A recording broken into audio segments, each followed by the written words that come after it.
Halo sahabat pembelajar, Assalamualaikum warahmatullahi wabarakatuh. Apa kabarnya hari ini? Tetap semangat dan terus belajar. Di video kelima kali ini saya akan menyelesaikan tugas tentang yang pertama, yaitu berdialog menggunakan bahasa Bunda yang disisipi dengan 4 HVK, 5 HVS atau 4 HVS. Langsung saja. Halo, selamat pagi Kakak Dava. Kakak Dava, tadi Kakak Dava sebelum belajar sama Bu Guru udah MANDI belum? Oh, pinter Kakak Dava udah mandi.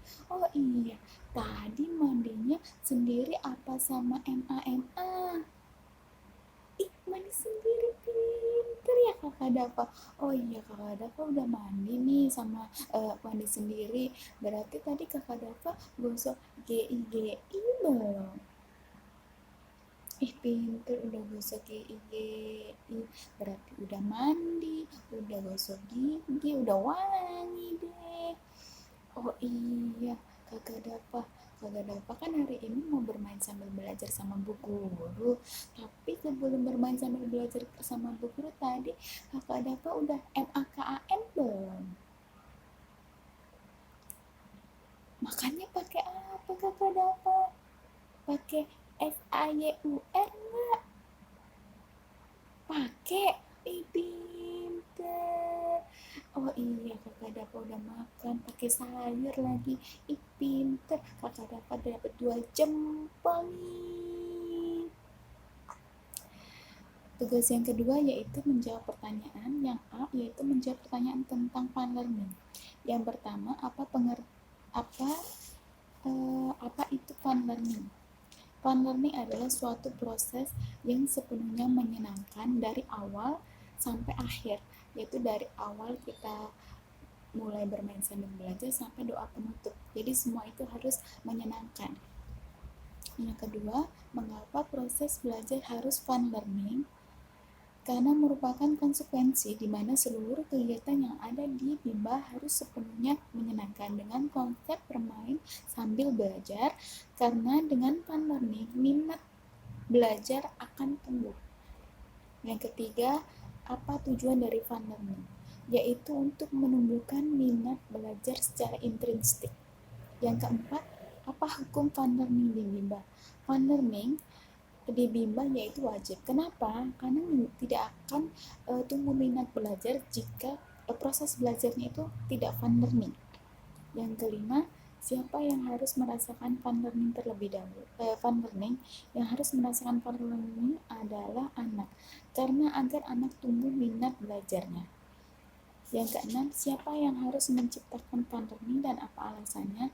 Yaitu motivator, karena itu merupakan kewajiban yang harus dilakukan agar anak senantiasa merasa senang belajar dan anak akan tumbuh minat belajarnya. Yang ketujuh, bagaimana cara menciptakan fun learning? Yaitu dengan metode Bimba, yaitu Small Step System dan Individual System, dan ditambahi dengan metode penunjang, yaitu Variation Skill. Yang kedelapan, bagaimana cara mengevaluasi anak agar apakah fun learning atau tidak? Itu dengan cara kita bisa melihat ekspresi anak. Ekspresi anak itu senang atau tidak dengan kita. Terus yang kedua, kita lihat juga apakah anak mau kembali mengulang apa yang kita ajarkan sebelumnya. Nah, itu salah satu contoh bagaimana cara kita melihat apakah kegiatan tersebut fun learning atau tidak. Yang kesembilan, apa yang terjadi jika proses belajar menyenangkan?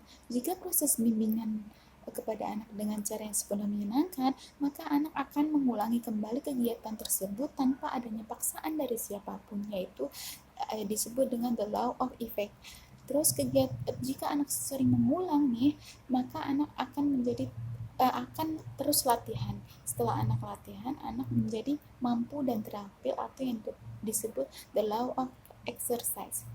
Setelah mampu dan terampil, maka anak akan siap dan yang disebut the law of readiness. Setelah itu minat anak bergelora akan tumbuh, atau minat kuadrat akan tumbuh.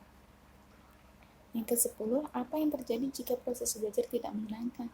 Yaitu anak akan merasa cepat bosan, terus anak akan menjadi terpaksa belajar, lalu anak akan lebih suka bermain game, dan menjadi generasi benci belajar atau generasi pembenci belajar. Pertanyaan yang ke-B yaitu mengenai small step system, yaitu yang pertama, apa pengertian small step system? Yaitu proses belajar yang dilakukan secara bertahap sesuai dengan kemauan dan kemampuan anak.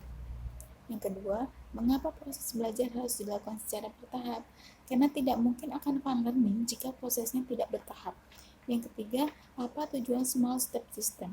Yaitu tujuannya agar proses belajar selalu menyenangkan atau fun learning. Yang keempat, bagaimana agar motivator dapat mewujudkan proses belajar yang small step system? Yaitu harus individual system. Bagaimana caranya? Yaitu dengan evaluasi afeksi anak, kenali karakter anak, kenali kesukaan anak, dan kenali kemampuan anak. Yang kelima, apa dampak yang terjadi bila proses belajar small step system? Dampaknya proses kegiatan bermain sambil belajar akan sepenuhnya menyenangkan atau fun learning itu akan tercapai. Yang keenam, apa dampak yang terjadi bila proses small step system tidak terjadi gitu. Maksudnya apa dampak yang terjadi bila proses belajar tidak small step system? Yaitu maka anak akan tidak bahagia, terus anak akan terpaksa belajar, lalu anak akan cepat bosan. Begitulah tugas kelima saya. Ada kurang dan lebihnya saya mohon maaf. Wassalamualaikum warahmatullahi wabarakatuh. Salam Bimba.